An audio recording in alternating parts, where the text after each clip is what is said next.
Does anyone have a question? I'll ask you, Stuart, because during the meditation, I felt energy, I guess, in my lower back, but then I almost felt like, in a sense, it felt fiery, but like pushed forward. Like I felt like I really had to push back against it, not to like be pushed all the way forward. So I was just curious about that. It seems strange to me. I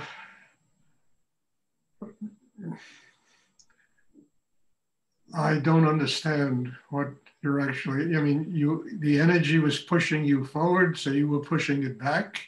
Well, it was pushing me forward. If I would have just, You mean physically forward? yeah, like physically, Well, then to deal with that, look, one of the reasons that happens is that there's too much energy in your head,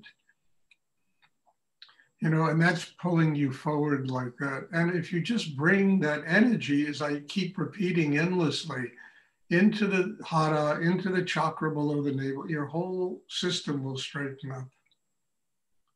Because then the energy will circulate through the sex to the base of the spine, come up the spine to the top of the head. That kind of falling over forward is because there's too much energy in the forehead. And it's not spiritual energy, it's tension, thinking, all that kind of stuff. And that's the time to correct, you're not pushing back. You just, okay, I got to bring my attention to the very core of my being. That will straighten you up. You'll have balance inside. Your mind isn't going to be, overloaded with energy pushing you forward. And it's amazing. And then, as I said, the energy will move through the sex to the base of the spine, activate Kundalini. And when Kundalini is rising up the spine, you have to be straight. You can't be pushing this way. So it's for you to recognize that. And then through training, you know exactly what to do about it. It's why I have all these classes, so people can get the training. And these things consistently happen. Even Kriyas, Kriyas are just energy unblocking you. You understand? But if once you finally get unblocked, the Kriyas begin to stop. So people stop bouncing around, their heads stop swiveling, they released the blocks. So that Shakti that flows through their system is no longer, it's like a pool table, you hit with the ball and suddenly all the, it goes in 50 directions. It's training. The answer is always training. Learning how to master your inner life, learning what to do when these situations arrive, how to recenter yourself to get the balance inside, and how to, create an inner life that begins to eliminate all the blocks and the obstruction. You become a master of your mind. The mind doesn't control you. Now, this is a frightening thing to most people because most people live day and night in their minds. And they say, when you're out of your mind, you're crazy. Well, frankly, when you're in your mind, you're crazy. Understand, when you can bring that attention into the hara, when you can release all that tension in the head, keeps you from going off the deep end.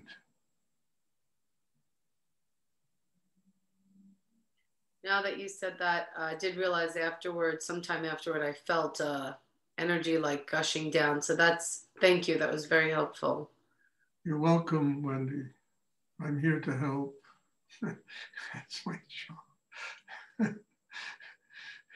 Does anyone else have a question they would like to ask? I've been doing this a long time. I mean, all of these things I've seen. And many of them I've had myself. And I had to learn through this inner work how to master them.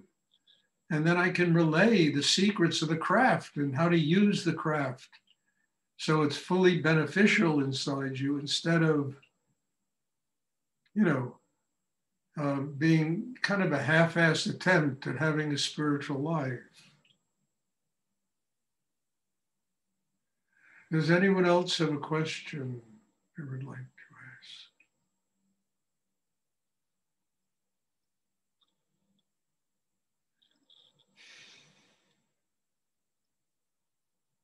What does it mean to be fully human? Look, the answer is very simple, Rachel. To be happy.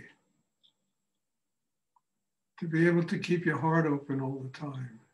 To live with love, to live with compassion. I mean, happiness, you know, I've said this for years. Happiness, once you become a happy person, there's really not much else you have to learn on this planet. You know, look, of course, some university professor would argue with me to the gills that I'm wrong, but, you know, and I said the other day, when I was a kid, when I was in my late teens and 20s, I used to read, philosophy coming out the kazoo. Everything from Aristotle to Plato to all these philosophers, And what shocked me, really shocked me, is that just about every single one of them arrived at the conclusion that the highest state of humanity is to be a happy person. I mean, Aristotle was written 50 tomes, ultimately to come to the conclusion that happiness is the highest state of what it means to be a human being. Same thing with Plato, all of them. Spinoza, maybe some of the existential guys, Kierkegaard and these other guys, I mean, happiness was very far from the things they wrote. But most of them, they arrived at that conclusion. So what does it mean to be fully human? To live with love, to live with joy in your heart, with happiness inside you, to not allow all the inconveniences of life to steal your energy away from you, and to be able to stay quiet and centered and balanced in yourself, no matter what the hell is going on in this world. And there's always going to be madness going on in this world, always. In my lifetime anyway, I can't remember one day when the world hasn't been crazy. There haven't been famines and, now pandemics and, the stuff that goes on in the world is, so the work is not to allow all that stuff to drain your energy and to build a system inside where you can keep your heart open and to use whatever takes place in the world as an opportunity to grow. These classes that I'm teaching on Zoom that are touching people all over the world are a byproduct of the pandemic we're going through now. If it wasn't for, COVID-19, I wouldn't be teaching these classes. I needed to find a way to continue my spiritual development and to touch people, and have classes that people can attend. And suddenly somebody mentioned Zoom. I never heard of Zoom. I had no idea what it was. So what I'm saying is, no matter what is going on in the world, the work of every single human being is to keep their heart open. Most people don't know how to do it. This meditation teaches a way to do it, to sustain that, to open it, and to attain, what's probably the highest state of what it means to be human, just to be a happy person. I always say happy people are enlightened people. It's really not more complicated than that. People make it more complicated, but it really isn't.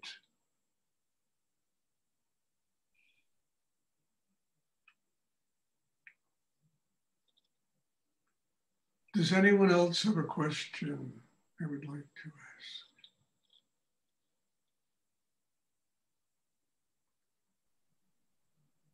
I mean, look, on every church, mosque, synagogue, every temple, Hindu, Buddha, God is love. I mean, they all have arrived at the same conclusion. God is love.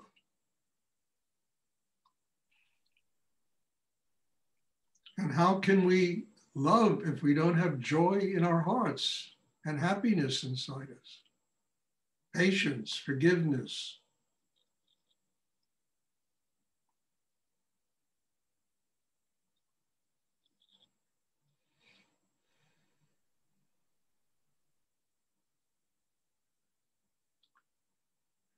Does anyone else have a question?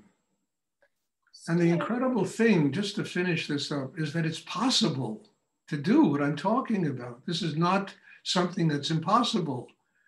You know, we have all the tools. We have everything that can make it possible. We have to learn how to use the tools. We have to learn how to master our inner selves.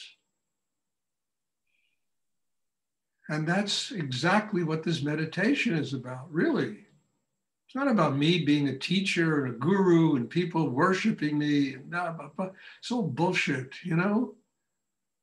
Lineages and stuff, you know, yeah, of course I have a lineage and it's a great lineage, Rudy and Nityananda, where Nityananda, I don't even know where Nityananda emanated from.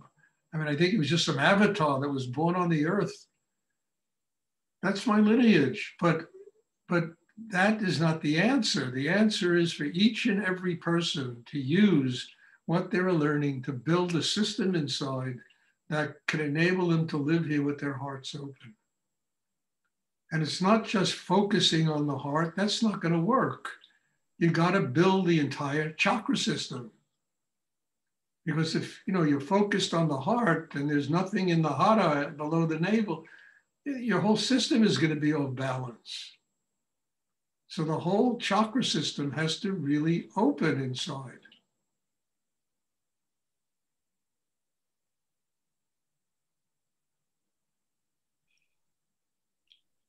And I must say, I do have an extraordinary lineage. I mean, Nityananda he was a great, great saint. And I've been to his, in Ganesh Puri many, many times and sat with him, although, it was wasn't his physical body, but his energy was there. And his energy transformed me every time I was there.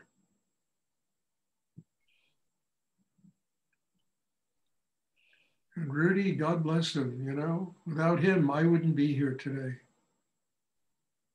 There's no way I'd even be alive today if it wasn't for Rudy. And he used to talk about his teachers the same way, exact same way. I mean, he had a great teacher, the Shankaracharya of Puri, and it's such a wonderful story how he became a disciple of this wonderful old man who was a wonderful teacher.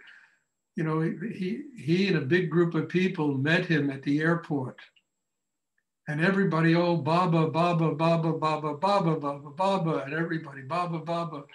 And Rudy took one look at him and he went up to the Shankaracharya Puri and said, Baba, do you have to relieve yourself? And Shankaracharya looked at him and said, yes. He said, you really understand me. And Rudy took him to the bathroom and he went and relieved himself. And when he came out, he wanted Rudy to come live with him at his house to learn what he had to teach. I mean, that's how these miracles happen. It's amazing, being sensitive enough to know what exactly is going on in the moment.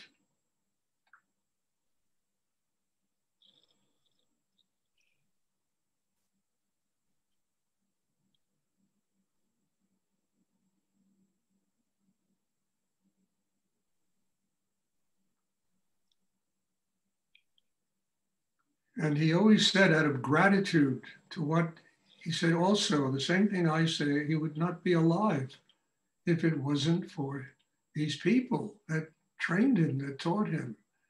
And I say the same thing. And it's simply out of gratitude, really, that I do this.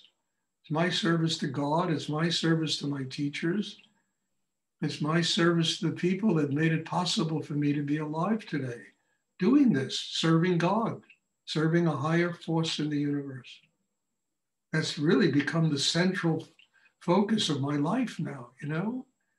Used to be the art business and, you know, writing books and all that stuff I used to do, you know? Done it, I've been there, I've done it. And now whatever remains of this life of mine is in service of higher energy in the universe.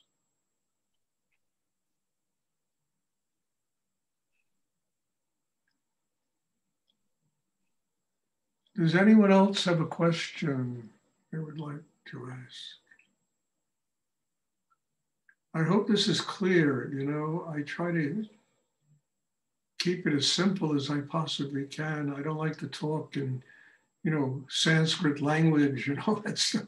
I try to use basic street language, you know, in order to, you know, connect with the people that attend the classes. Does anyone else have a question they would like to ask?